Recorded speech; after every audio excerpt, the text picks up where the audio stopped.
Strategist James Carville. Good to have both of you with us. Obviously, these are very important times as we see the considering of whether or not this is an opportunity that has not existed before, a vulnerability in Iran that has not existed in many decades since the Ayatollahs took over and removed the Shah from power. So let me get your thoughts. Let's go to Clay first and then to James about what you think about this moment as the president weighs this very big decision, Clay.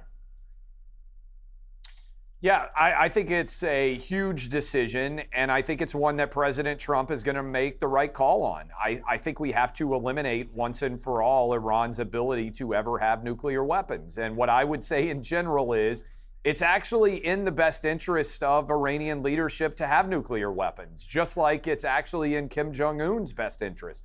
Because once a despot ruler gets the ability to have nuclear weapons, replacing him from power becomes much, much more difficult. And so I just don't buy that the Iranians are going to give up on this. And I think we have to support Israel. And if necessary, I think if they can't get into that nuclear facility in the side of the mountain in Fordow, I think we have to bring in the big buster bomb. I don't see this as partisan. Overwhelming majorities of Democrat, Republicans, and independents agree that we can't allow the Iranian dictators to have this power. And I think we have to keep it from happening. And I think President Trump has been consistent. I think he's going to do that. Yeah, there's been discussion of a lot of different potential operations, and some Israeli officials have said and told us on this program that they do have some other methods that could be employed, James. As you look at this situation, and you've worked closely, obviously, with presidents in the past, your thoughts on the importance of this moment and how you think President Trump is going about the decision? Well, if he says he wants 2 weeks, if he takes 2 weeks, great. Take another 2 months.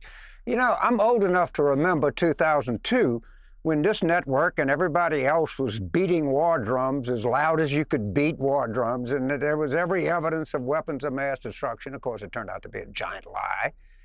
And I think before you engage a country with 92 million...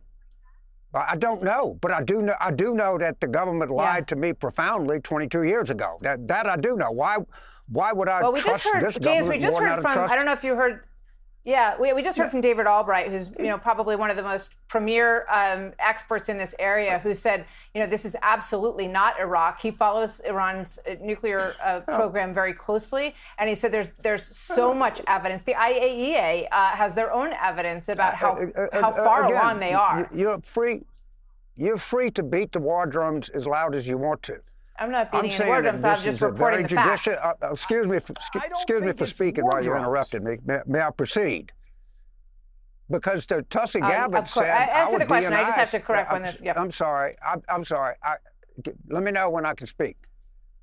Okay. Our DNI said in March that they were not close to having a nuclear weapon. But I think that he needs to take his time. They need to assess it, and they need to give us a very clear rationale for why this step is necessary to start a war with 92 million people. That's all I'm saying. And that country has 92 million people, half have a college degree, half of those are women. And I just don't think it's a good idea to rush headlong into a war. I'm sorry. I was skeptical in 2002. All right, he's going to speak right now, James. I do have to cut you off here, sir. Hey, everyone. I'm Emily Compagno. Catch me and my co-hosts Harris Faulkner and Kaylee McEnany on Outnumbered every weekday at 12 p.m. Eastern, or set your DVR. Also, don't forget to subscribe to the Fox News YouTube page for daily highlights.